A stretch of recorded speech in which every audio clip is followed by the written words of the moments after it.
Tuesday, May 1st, 1883. Dear Aria, I have made a new friend today named Edith Richardson. She doesn't like the name Edith and will only answer when called Edie. Her family live near Pittsburgh, and she is 3 inches taller than me. We went around to all the wagons giving out flowers, but I was afraid when we came near Mr. Cross's. He always yells at us children when we play close to his wagon.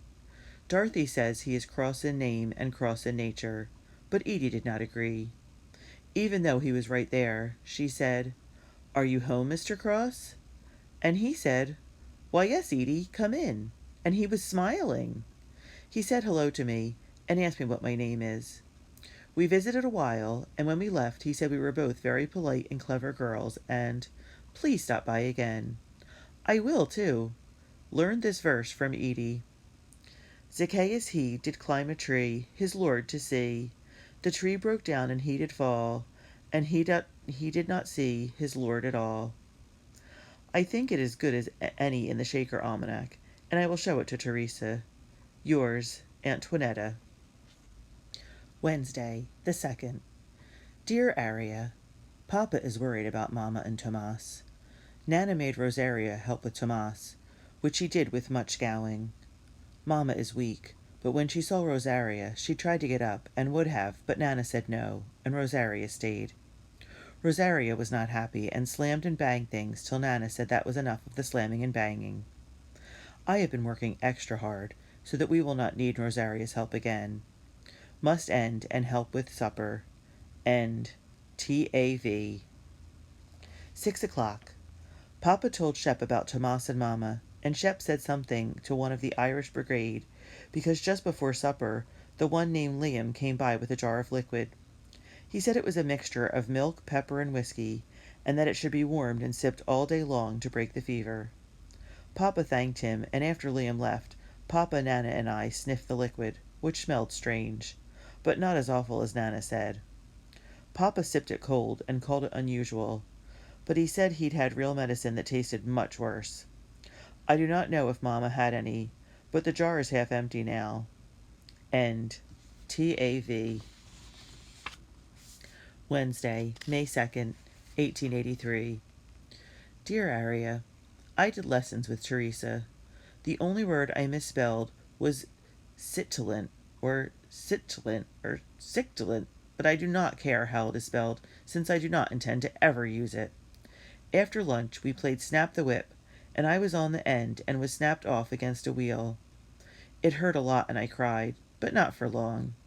It is not a very good game if you ask me, especially for the one on the end. Yours, Antoinetta.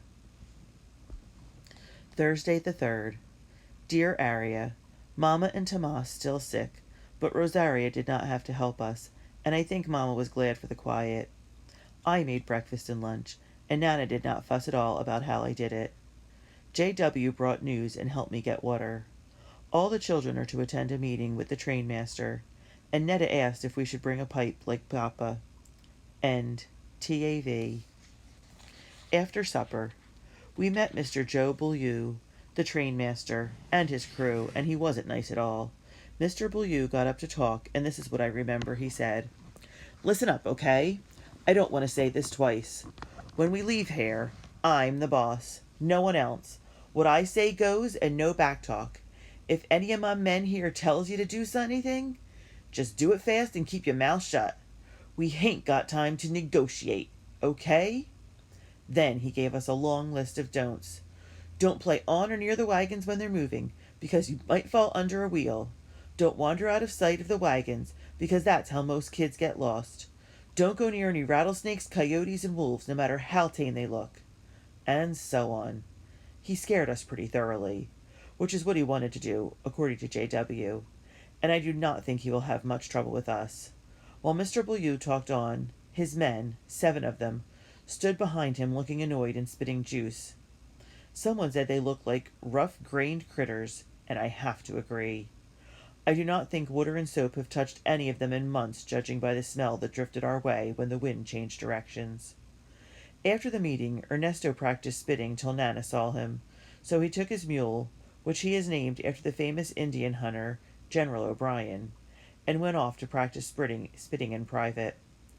Tomas took a little milk, and Mamma sat up but is still weak and dizzy. End. TAV.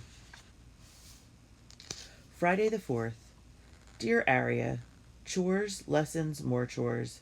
Had visitors today. Mrs. Kozwitzky and her daughter Catherine, who is 18, and Mrs. Anderson, all bringing something for supper: cornbread, cabbage, and prairie chicken stew, and a very pretty pie. Nana sniffed at the stew, but it smelled fine to me. Mamma seemed pleased by the visit, and Mrs. Anderson even took Tomas, who was much stronger, and said, "How is our little piggy wiggy today?" And Tomas giggled like his old self. Must fetch water for washing. End. TAV.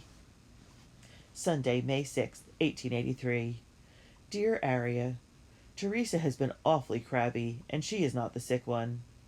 After saying prayers, I went with Edie to visit Mr. Cross again, and he was as nice as the first time. He is a very interesting man, even if he is so old. He drew a map of the world on an egg and told us the names of the seas, and even showed us where Constantinople is. He said he lived there long ago, when he still had hair on the top of his head, but I am not sure I believe him about either. Yours, Antoinetta. Monday the 7th. Dear Aria, you would be crabby too if you had to do chores and lessons while others can spit and play and be served.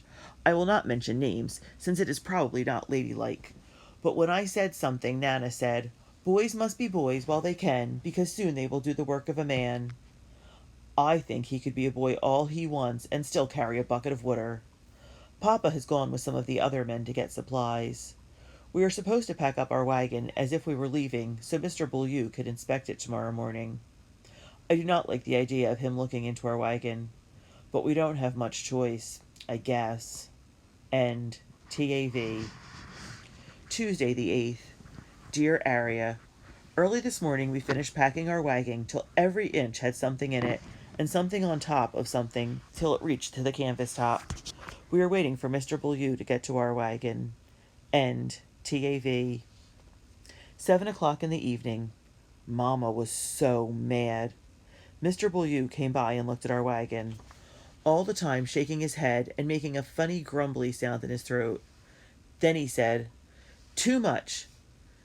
Damn mess'll tip over that first little bump," and told us to take out 300 pounds and Mamma's piano. He said the same thing about a lot of other wagons. So all up and down the line, people were unloading rockers and bureaus and looking sad, but not as sad as Mamma. She said her piano reminded her of home, her old home before she married Papa, because that's where she took it from. Mamma must be over her fever, because she did not look at all tired, just angry and stubborn, and she made us unload and load the wagon all morning. She put a trunk of her own and Papa's clothes off, and 2 small rugs, the big pot, and other items, including a suitcase of my Sunday dresses, but I did not care much for them. Mr. Beaulieu just shook his head and said more had to go, or he wouldn't let us come along. Nana moved a trunk of her clothes to Uncle Eugenio's wagon, but he said he didn't have room for anything else. Rosaria looked at me and smiled when he said this, but then Nana told him to make room for our small boxes, and he did by putting out a chair, which did not please Aunt Marta, and so my Sunday dresses are coming along. Shep came by and helped Papa move the big sacks of beans and corn and flour and such, but I could tell Papa was getting impatient, because he began mumbling under his breath and shaking his head. Finally, Papa said there was no other way to pack, and nothing else to take off, except the clothes he was wearing, so the piano had to be left behind, and Mamma said if it had to stay, then so did she. Mamma sat on the piano stool, rocking Tomas and not saying a word to Papa or anyone. Nana sent Netta and Ernesto off to play, but I would not leave, and she said, "God punishes nosy girls." I do not think that is true. I think God is just as nosy as I am about these things. Papa asked Mamma to tell him what to do, but Mamma would not say a word. It was like this for a long while, when Mr. Keel and the rest of the association and Mr. Beaulieu appeared, and Mr. Keel wanted to know if there was a problem. Papa said nothing was wrong, that we would have our wagon ready soon. Papa was so nervous. He said some of this in American, some in Italian. Nana added that Mr. Beaulieu was a bully, and worse than the lowest cheating padrone. But neither Mr. Keel nor Mr. Beaulieu understood, so I explained about the piano, not what Nana said. Then a miracle happened. Mr. Keel's eyes opened wide, and he said, "We can't have that, can we? Music is too important to our community, to its spirit." He said the piano could go to opportunity in one of his wagons. Mamma stood up when she heard this, and I think she would have kissed Mr. Keel, but of course she didn't. She bowed her head and said thank you several times softly, and so did Papa, and Nana told Mr. Keel that God would smile on such a generous heart, which I repeated in American, though Nana also said that Mr. Beaulieu would kiss vipers on the lips for eternity, which I did not repeat, but I think Mr. Beaulieu understood anyway. Mr. Keel bowed to my parents and said a driver would come by for the piano. Then he went up and down the line of wagons, offering to take on a favorite chair from one family, a small table from another, and so on. When he had no more room, he found others who did. There were still a lot of things that would be left behind, but Papa said Mr. Keel was a true gentleman, and Mamma agreed, and I think everyone felt better about going to the Idaho Territory. Now to bed. We leave early tomorrow, and Papa reminded me that I will have to walk most of the way. And TAV. Tuesday, May 8th, 1883. Dear Aria, went all around camp today, but no one had time for visiting. Not even Mr. Cross. Patted animals and threw stones, and Edie swatted a mean ox on the nose when it tried to bite her. Zephaniah and Red Top would never do such a thing. Mr. Keel's black wagon has a new white cover with a black bow attached to each side. That is the wagon that will lead the train all the way to Opportunity with his son inside.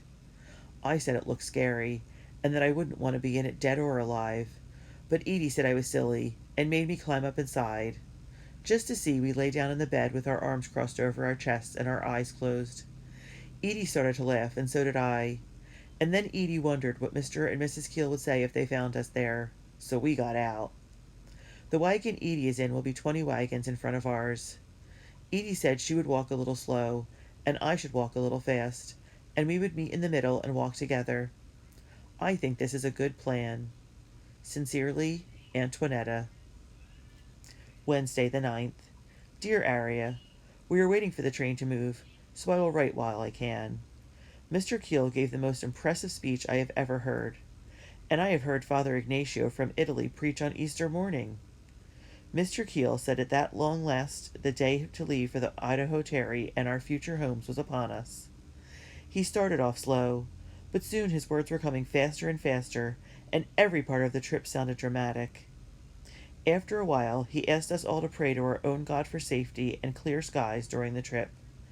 Every head was bowed, and all was quiet, till I heard Netta and her friend giggling. But they stopped when Nana pulled on Netta's ear sharply, and said something into it that made Netta stand up straight. Mr. Keel ended by pointing up the road. To the west is the great Missouri River. To the west are the rolling hills of Montana, and the noble Rocky Mountains. To the west is the Idaho Territory, a land of plenty, a land of opportunity. Our opportunity. When he said this last part, his voice was very loud, and everyone cheered, and a few men even fired off their guns, till Mr. Beaulieu yelled at them.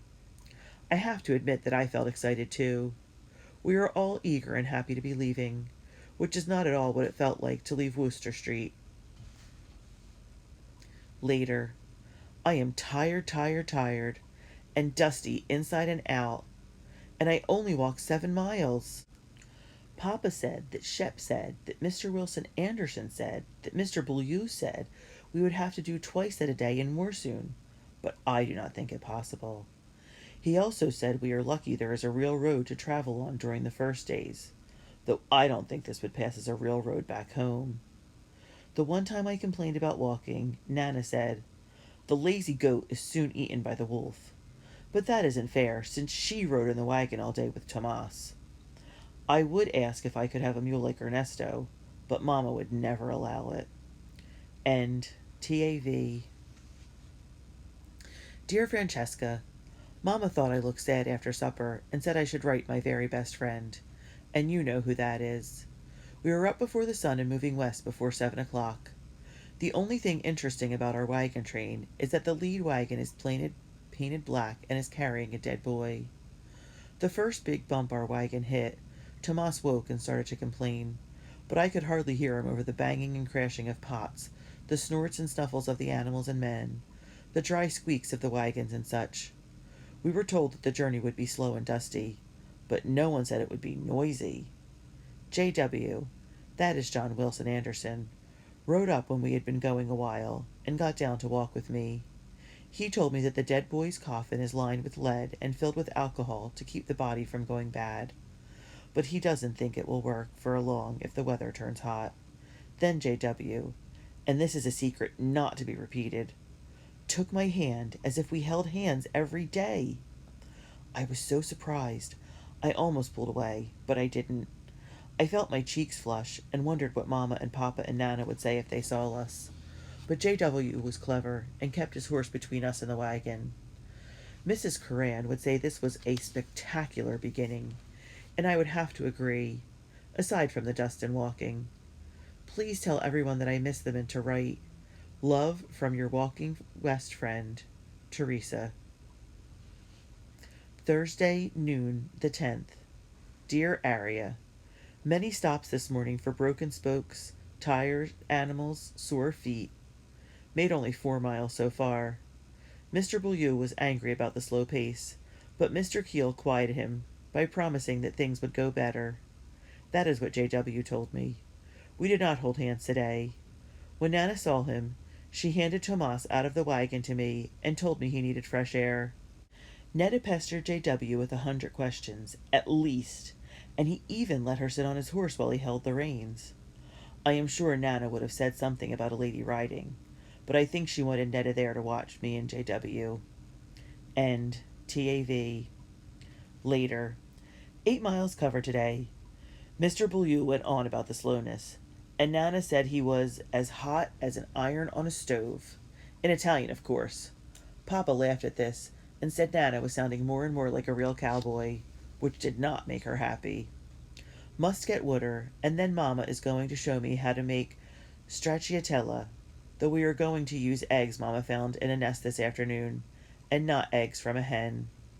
End. TAV. Thursday, May 10th, 1883. Dear Aria, Edie and I scouted the train today while the wagons were moving, and managed to get yelled at by 2 of Mr. B's men.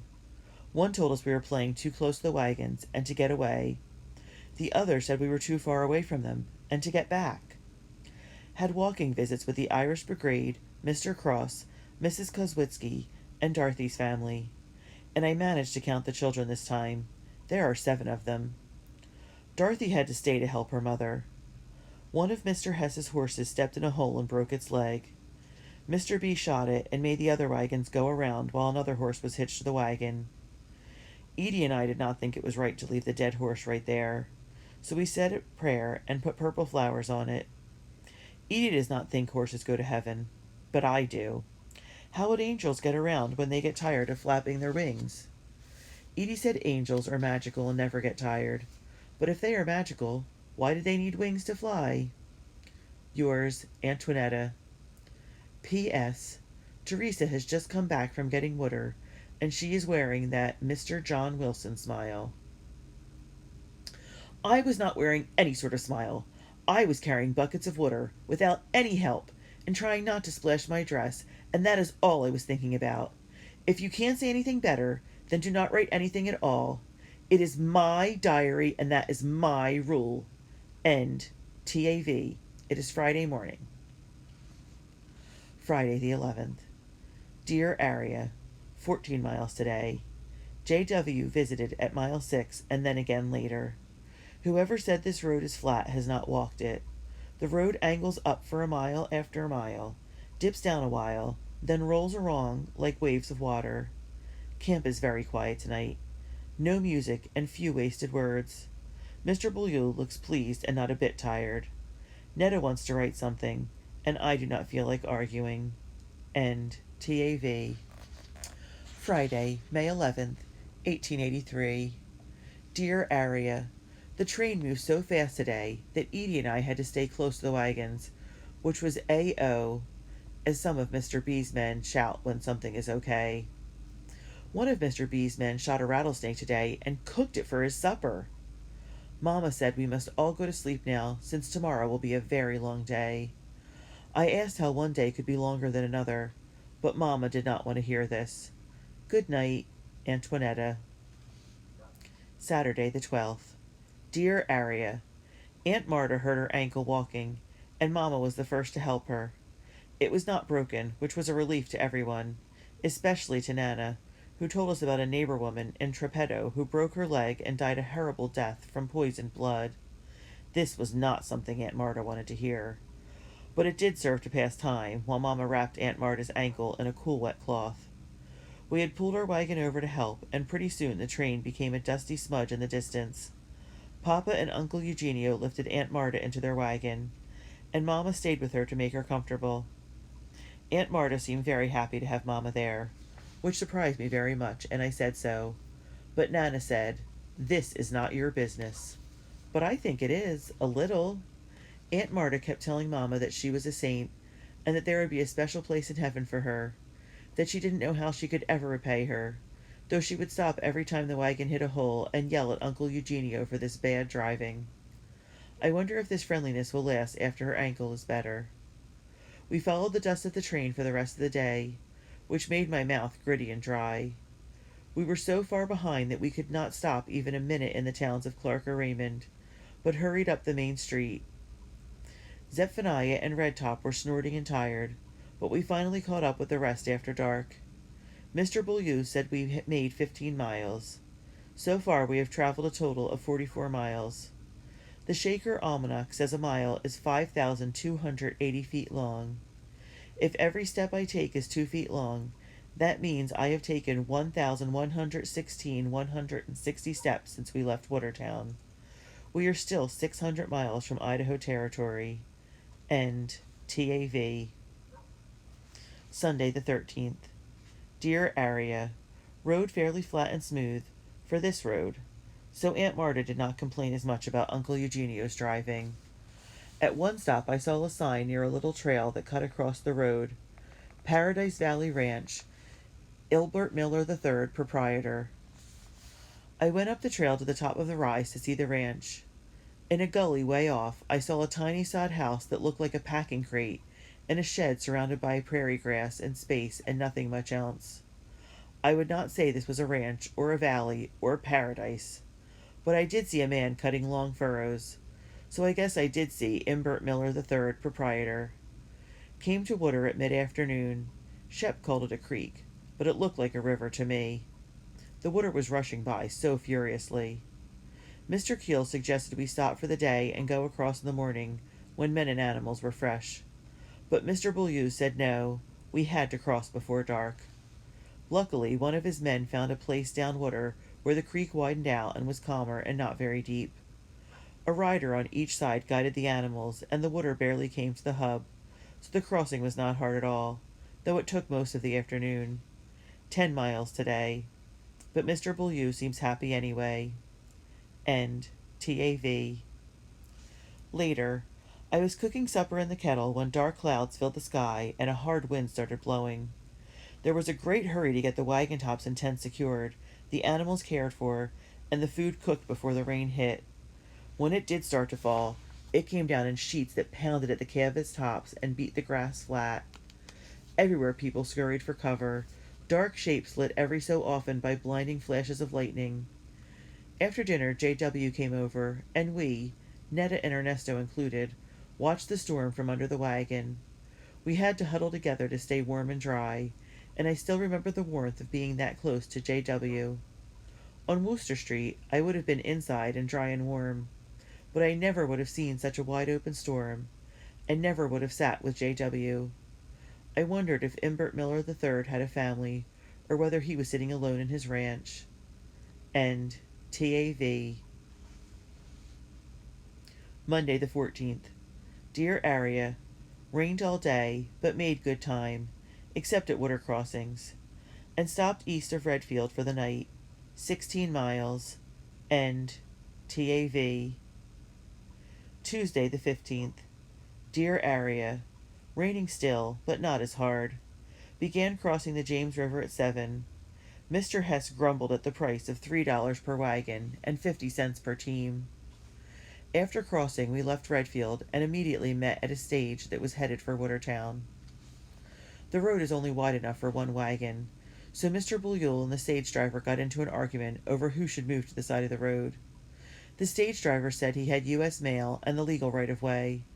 Mr. Bouillule said he had over 50 wagons and did not care about the U.S. mail.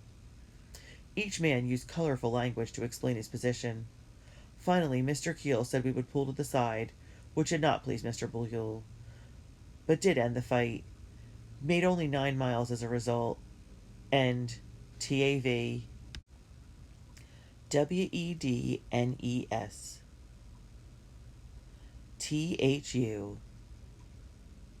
Friday the 18th. Dear R. Saturday the 19th. Dear Aria, your pages were too wet to write on these past few rainy days. Finally, I dried you out by the fire.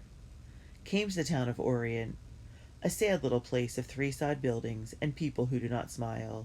Late Wednesday. Mr. Bouillule said we were behind schedule, so instead of striking out south for Fort Sully, he headed us west, saying he knew a shortcut that would save a lot of time. When I heard we would not go to Fort Sully, I almost cried.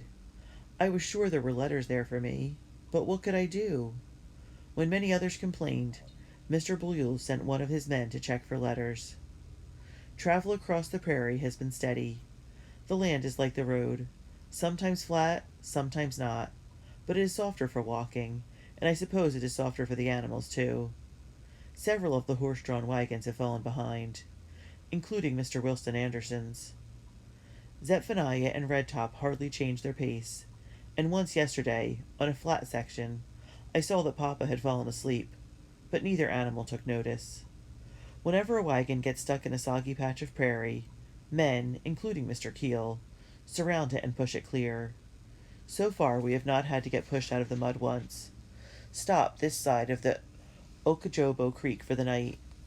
No sign of the left-behind wagons, or JW, but I can see our trail through the grass, and suppose they will too. End. TAV. Saturday, May 19th, 1883. Dear Aria, the ground was so wet that Edie and I walked barefoot with our dresses tucked up. I made sure Mama could not see me first. Shep said that Coyote Cal, the man who drives Mr. Keel's black wagon, wouldn't say a handful of words if his pants were on fire. I think a handful means 5 words in a row, like 5 fingers. So Edie and I went to see if Shep was right. While we walked alongside the black wagon, I asked Coyote how he was feeling. He said, tolerable. Edie asked how the trail was, and he said, not bad. I asked how he liked driving a wagon with a coffin in it, and he said, it's quiet. Went on like this for a while. We were about to give up when Edie asked him how he got the name Coyote. He looked at us and smiled. Sometimes, he said, I like to howl. And he did, right there, with little Willie's coffin behind him. But I didn't care because he said a handful. Sincerely, Antoinetta. Sunday the 20th. Dear Aria, rained. Papa is sick with a slow fever and needed help driving the wagon. Ernesto was off someplace with his friends, and Shep was helping with the herd, so I got to drive. Mama did not look happy with this, but with the train divided in 2, there was no one to spare. Papa showed me how to hold the reins and what to do and say. I was very nervous at first, but Zephaniah and Redtop do most of the work, and I did not need any help, not even when going down a hill and the brakes had to be used. Papa said all of my walking has made my legs as strong as his. He didn't say much otherwise, though on one long flat stretch when Mama and Nana got out of the wagon to give Tomas some air, he suddenly sighed and said, your Mama has given up a great deal to get us to Idaho, Teresa. So much. Her family, her friends, the neighbors. He went on like this for a while, and as he did, I could feel my jaw tighten and my face begin to flush. I was thinking about our street and my friends and my school and how everything in my life had been turned upside down. And somehow I managed to ask, "What about me?" I must have said it in a whisper, because Papa had to ask me what I said. "Me," I repeated a little louder, my voice shaking. "What about me? It's always Mama this, or Ernesto that, or Nana, or Netta, or Uncle Eugenio this and that. Everyone but me." I wanted to go on and tell him how angry I felt inside, but I didn't. I didn't because I could hear my voice getting louder, and I remembered how when Aunt Marta gets loud at Uncle Eugenio, Papa shakes his head disapprovingly and says, "That one shows no respect." And I didn't want him thinking the same about me. So instead of saying more, I looked straight ahead and concentrated on driving. "You?" Papa said in a voice that wasn't scolding, but did say I was being silly. "We are doing this for you, and for Ernesto and Netta too. It is a way to make your lives better, and that of your children too, and their children, so it is not always so hard." He was quiet after this, and I got nervous thinking he was waiting for me to say something. To say I understood, that it was all right. But it wasn't all right, so I didn't say anything. Finally he sighed and said softly, "In time, Teresa. In time, you will grow up and understand. But I am not sure I will." 10 miles today, as we made many stops so the others can catch up, but they are still not in sight. End. TAV. Monday the 21st. Dear Aria, another wet day. Papa told Mama that I would have to drive the wagon again, because he still feels weak. But then he gave me a little smile. He knows I had fun yesterday, and I think he wanted to make up for our words, to let me know he thinks of me, and not just everyone else. Mama wanted Ernesto to drive, but Papa said the animals knew my voice and ways, and that it would be better not to change drivers. Ernesto went off angry, and even Netta was not happy. Nana said, "A woman who wears pants will one day carry stones," but Papa said it was an emergency. After this, Papa talked and acted as if yesterday had never happened, and that was okay. But once when we were on a flat stretch, I said, "Papa, is it true what you said on the train? That in New York you could not have gotten work?" At first he said I shouldn't be troubling my pretty head with such serious thoughts, but I think he noticed my jaw getting tight again. So he said, "I could have gotten work, yes, even without Eugenio. I could have put food on our table. But many people look down on us because we are from Sicily. Even those from the north in Italy look down on us and call us beasts or worse. That is no way for a man to live." He paused a moment, then added, "That is no way for my children to live. But here, and in Idaho, we start even, and if we work hard, we can get ahead." Then he looked off to the right, water dripping from the brim of his hat, the same hat he wore back in New York on Sundays, but dirty from the trail. I wanted to say that I could have helped back in New York, that if he had explained, we could have all gotten jobs, but I knew it would embarrass him to say he could not take care of his family himself, so I didn't. 7 miles, and no JW in sight. End. TAV. Tuesday the 22nd. Dear Aria, the sun came up today, after 8 days of clouds and rain.